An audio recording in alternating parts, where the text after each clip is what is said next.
Online ক্যাম্পাসে সবাইকে স্বাগত।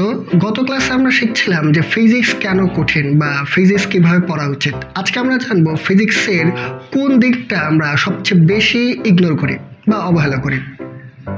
ফিজিক্সের সবচেয়ে গুরুত্বপূর্ণ অংশটা হচ্ছে অনুধাবনমূলক প্রশ্ন, কারণ পুরো একটা ফিজিক্সের যে থিওরিটা থাকে এটা থাকে একদম অনুধাবনমূলক প্রশ্ন। সেই অনুধাবনমূলক প্রশ্নটাই আমরা সবচেয়ে বেশি অবহেলা করি।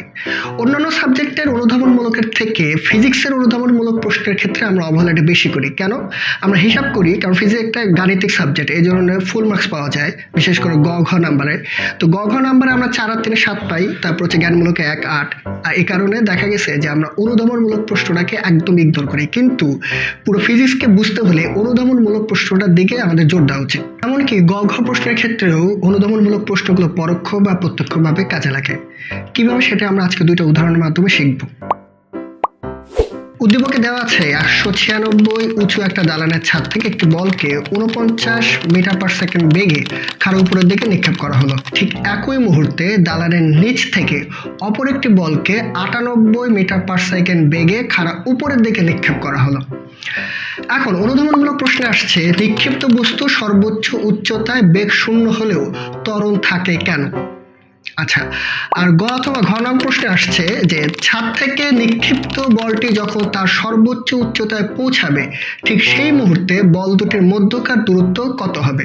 বল দুটি কি কখনো শূন্যে একে অপরকে অতিক্রম করবে? গাণিতিকভাবে বিশ্লেষণ করো। প্রথমেই আমরা প্রশ্নের ডায়াগ্রামটা দেখি। এখানে দুটি বলই একই সময় উপরের দিকে নিক্ষিপ্ত করা হয়েছে এবং দুটি বলের স্থান ও বেগ আলাদা।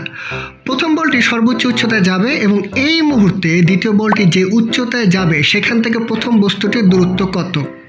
এখন প্রথম বস্তুর ক্ষেত্রে যেহেতু সর্বোচ্চ উচ্চতায় যাওয়ার কথা বলা হয়েছে, তাই অনেক সময় আমরা মুখস্থের মতো করে লিখি h = u ভাগ 2g, এবং দ্বিতীয় বলটির ক্ষেত্রে সূত্র h = ut - ½ gt²। এবং এখানে আমরা জানি এই t এর মানটাই হবে প্রথম বস্তুটির সর্বোচ্চ উচ্চতা যাওয়ার সময়, v = u - gt। এখন এই দুই জায়গায় যে মাইনাস চিহ্ন, এটা কেন?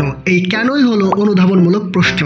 এই কেন থেকে প্রশ্ন করা হয় সর্বোচ্চ উচ্চতায় নিক্ষিপ্ত বস্তুর বেগ শূন্য হয় কেন, বা সর্বোচ্চ উচ্চতায় নিক্ষিপ্ত বস্তুর বেগ শূন্য হলেও ত্বরণ থাকে কেন। এবং তোমরা জানো নিক্ষিপ্ত বস্তুর ক্ষেত্রে ত্বরণ কাজ করে অভিকর্ষ ত্বরণ, যার দিক হলো নিক্ষিপ্ত বস্তুর বেগের বিপরীত দিক। যেহেতু বেগ এবং ত্বরণ উভয়ই ভেক্টর রাশি, তাই তাদের দিক আমাদের ক্যালকুলেশনে আনতে হবে।